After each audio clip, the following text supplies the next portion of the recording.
Махмуд Эсамбаев сразу смог устроиться в кардебалет оперного театра оперы и балета Фрунзе, нынешний Бишкек. Туда администратором смог устроиться Базоркин. Между прочим, вот в те времена, я бы сказала, очень теплая и задушевная дружба была между ингушами и чеченцами. Отец очень дружил с Базоркиным, Джамалдин Яндиев у нас бывал. Вот. И вот в это время, когда отец устроился, если начальник управления культуры киргиз, это люди, которые очень плохо владели русским языком, но они своих ставили. А отец очень начитанный человек, это сразу почувствовал его начальник.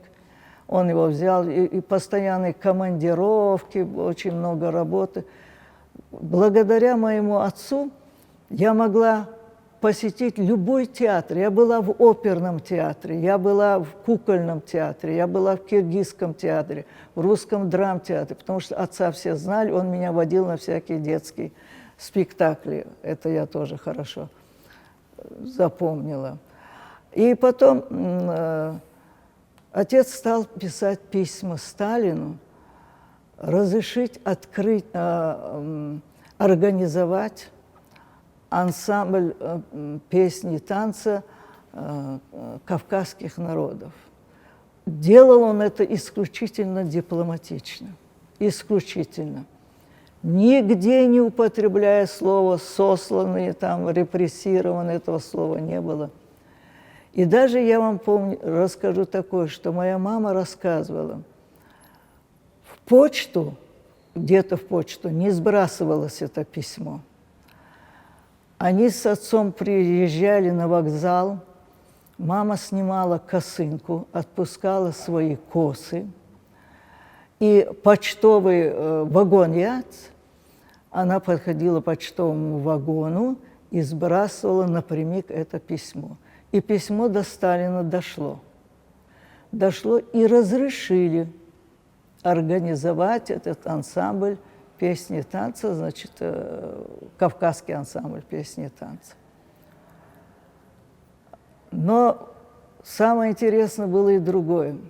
К сожалению, у нас были фотографии из вот этих концертов. Этот концерт состоял из самых разного вида искусств. Это и чтение было, это отрывок из «Отелло», отец играл фотографии, у нас были разные песни разных народов, пели, танцевали, играли на гармошке. По-моему, там было 13 человек, и все 13 человек были спецпереселенцы. Это балкарцы были, это карачаевцы были. По-моему, там один был горский еврей, это самое, наши чеченцы, ингуши. Вот такой состав это был интересный. Ездили они только по колхозам и совхозам в округе. Один концерт разрешили устроить во Фрунзе, в филармонии. Филармония маленькая была, я помню ее. И вот мама рассказывала, на это представление, значит, на этот концерт собралось очень много народу. Видно, слава о том, что кавказский ансамбль, вы там не думали, что кто-то там из наших, и кавказский это было достаточно, очень много народу. Когда концерт прошел, говорит, там, говорит, так аплодировали, и кто-то сзади, говорит, встал и кричал, видно, отца, что ли, знали, хлопал и кричал: «Хамидов, браво, бяха!» И это оказалось достаточно, чтобы больше не разрешили концерт. И очень скоро закрыли это концертное объединение. Все, на этом все закончилось. Вы знаете, вот сейчас для истории это тоже никогда чеченцы Сталина не называли Сталин, Мекштег. Боялись даже имя его произнести. Это я усатый, тоже... Да, Мекштег, что значит усатый. Да. Вот. И когда Сталин умер, нет, тогда-то побоялись это, когда Берия расстреляли, и вот я помню, по-моему, или мама кто-то рассказывал, я помню, что отец прибежал домой, что он оделся в чисто, и где-то они, вот эта наша небольшая интеллигенция, они встречались, ожидая, что вот сейчас какая-то политическая свобода к нам придет. Но это действительно с Хрущевым уже совершенно другие обстоятельства были. И вот открыли эту газету «Айнхай Гамбайрах», и отца пригласили туда. Вы знаете, это, я бы сказала, я абсолютно не стесняюсь сказать, что это своего рода был подвиг отца. Он готов был выложиться весь, чтобы хоть немножечко пропагандировать наше чеченское искусство, нашу музыку. Я вам расскажу, даже очень скоро мы в это время жили во Фрунзе с дедушкой, с бабушкой, а отец был в Алмата. Где-то через год только отец построил времянку, мы переехали туда. И отца назначили редактором радио мероприятий на чеченском языке 2 раза в неделю. Это было где-то в среду, в четверг, и потом, по-моему, в субботу. 1 раз 20 минут и 1 раз 30 минут. А где подобрать эти концерты? Где весь народ-то по всему Средней Азии, по Сибири расселен? И вот вплоть до того, что вот как-то говорили гуниадинг чеченский вальс «Ишьяти», гуниадинг «Юка», чеченский вальс «Хильяти».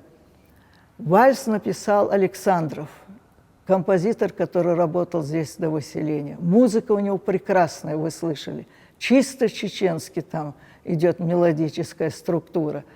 Надо было заполнять-то нужно эти концерты. И вот отец сидел, и он ездил, приглашал наших бывших гармонистов, Димаева приглашал, Барзи Бауди, Цицкиева, тоже Барзивар, еще этот один звукозапись, Абдулла Хамнич. А у вас, говорит, гармонисты только, говорит, слепые бывают, и штумяш. И это самое. И вот это со всех концов, где можно было, приглашал и делал эти записи, чтобы шла передача по-настоящему. И вот этот чеченский вальс. Как его фамилия была, сейчас я редактор их газеты, Айнхай Гамбайрах, забыла его фамилию. Вацер.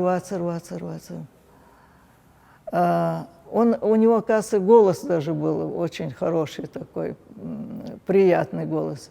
Он на гармошке играл и подпевал сам себе.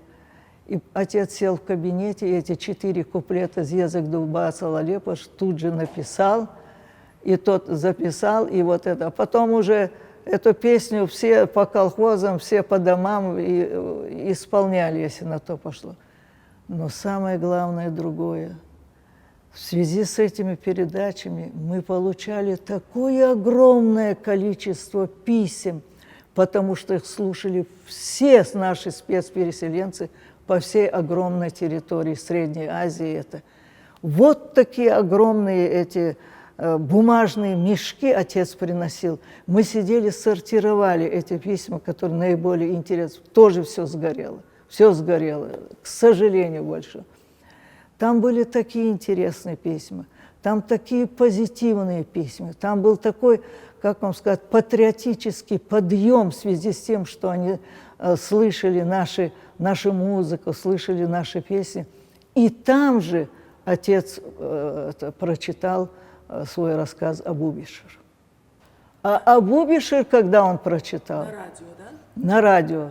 Когда он прочитал Абу-Бишир, это был массовый поток писем с просьбой. И причем писали так, говорят, передайте концерт Абубишер, передайте концерт Абубишер. Ну, что-нибудь все. Но очень восторженные письма были. Да, Багланова, да. Роза, да. Она исполняла, да. Работу он сделал колоссальную там.